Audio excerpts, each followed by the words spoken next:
This is Prep Rally brought to you by West Termite Pest and Lawn. The Fayetteville Bulldogs were just 4-7 last season and bowed out of the playoffs in the most heartbreaking way that drew not only statewide attention, but national attention as well. Now, the Purple Dogs made it their mission in the offseason to make 2021 a redemption tour. And despite a few early bumps in the road, Fayetteville is cruising on the path to what could be a magical ride. On Friday night, in front of a packed Harmon Stadium, the Bulldogs exercised several demons in a 42-34 win against Bentonville that likely secured the 7A West Conference Championship with 3 games left in the regular season. Now, the win also snapped Bentonville's 35-game conference winning streak that dated back to 2016. The Bulldogs dominated the second half, holding Bentonville to 0 rushing yards and just 2 field goals after trailing 28-21 at halftime. Jackson Taylor's third-quarter pick six swung the momentum to Fayetteville's side, and the Bulldogs won their 4th straight game to move to 5-2 overall and 4-0 in the 7A West. Fayetteville coach Casey Dick said his players never lost their confidence even after falling behind 14-0 in the first 3 minutes of the game. I talked to him before, just not believing. You know, if you look back at the history of this game, it's always started fast one way or the other, and the other team's always had to come back. Our guys just play hard. I mean, they played their tails off. Had a couple of interceptions, 2 big defensive touchdowns. Guys just bought in and played, and that's, it's just an awesome experience for high school football. It's awesome. The Bulldogs secondary played exceptional in the second half thanks to some halftime adjustments, said secondary coach Devontae Brick. Did you adjust your defensive secondary at all? Did you change anything? Oh yeah. We're a very diverse defense. We have a lot of stuff in that we can do, so we feel like we have answers to everything. And so we tweak some things in the back end, put guys in a little bit better position. And like I said, they went and make plays. Those guys battle, man. That's all you can ask for from the kids. Talk about the number 7 in the secondary. Had a couple of big plays. Knocked down what was probably going to be a touchdown. That's Braylon Palmer. He's awesome. I coach that kid every day. He makes me better as a coach. He's a great leader for our team. Does everything right. But is balled in completely, and really lives in the game plan and then goes out and executes. So it's no wonder that good things happen to him because, he works for that all week. Bentonville coach Jody Grant said it just came down to Fayetteville wanting it more than his team. We just didn't make the plays, and they did. They played a really nice second half and wanted it a little bit more than we did in the second half. Fort Smith Northside was looking to make a major statement in the 7A Central against Powerhouse Conway Friday night, but the Grizzlies came up just short, about this short. With a 21-17 lead and just over 2 minutes left, Northside was at the Conway 19 facing a 4th and 1. A conversion would likely seal the win for the Grizzlies, but Conway stopped Northside about this short of a first down, then drove the length of the field with quarterback Donovan Omolo scoring on a 1-yard run with 22 seconds left in the game as the Wampus Cats claimed a 23-21 win. Northside coach Mike Velour said his team left it all on the field Friday night.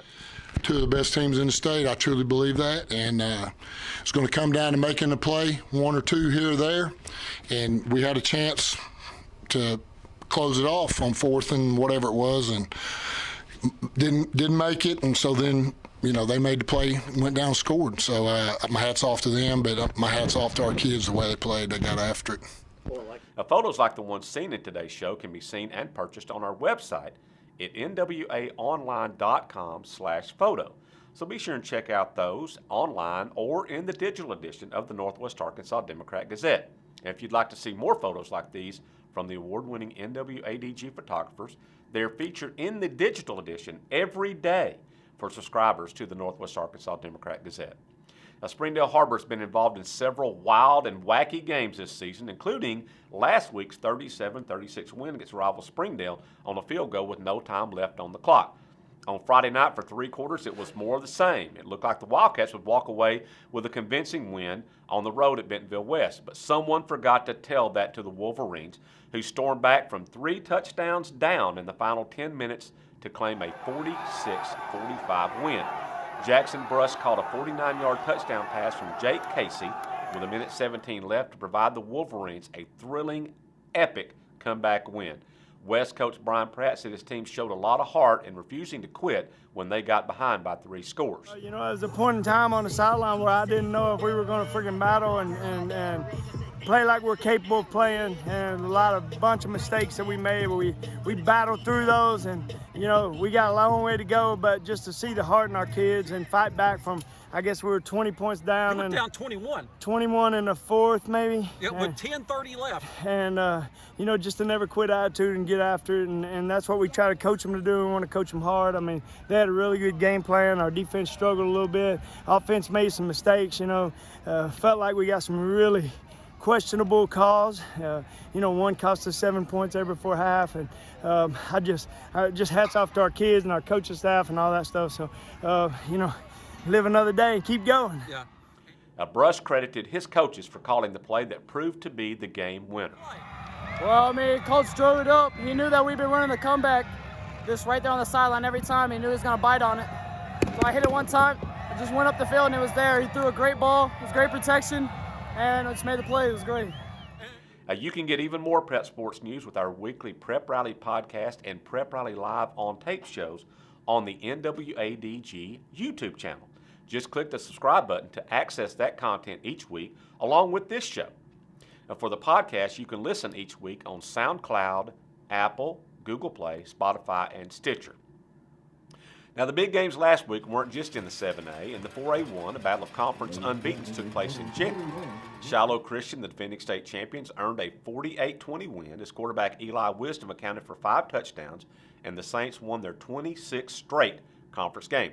This win also means that regardless of how the season ends for Shiloh Christian, it will be headed to the 5A West Conference next season by virtue of the competitive balance rule.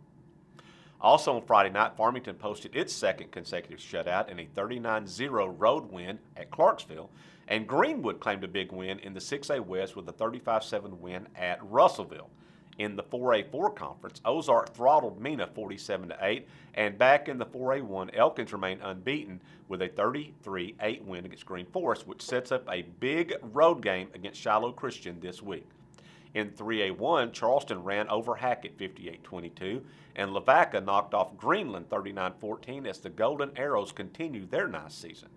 Now, Boonville hosted Baptist Prep in a key 3A4 conference game, and for a while the Bearcats, they kind of stumbled a little bit and they trailed in the game, but then the Ray brothers took over and the Bearcats rolled to a 61-21 win.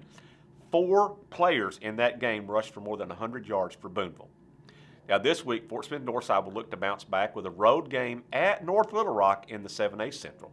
In the 7A West, Bentonville and Rogers will renew their longtime Benton County battle, and Greenwood goes on the road to face number 2 Benton in a huge 6A West game. Now, Farmington will take on Class 5A's number 3 Greenbrier, and in the 4A1, Elkins travels to Shiloh Christian in a battle of conference leaders. That's it for this week's edition of Prep Rally. We'll be back next week as we recap another exciting week of prep sports from across the region. Thanks for watching.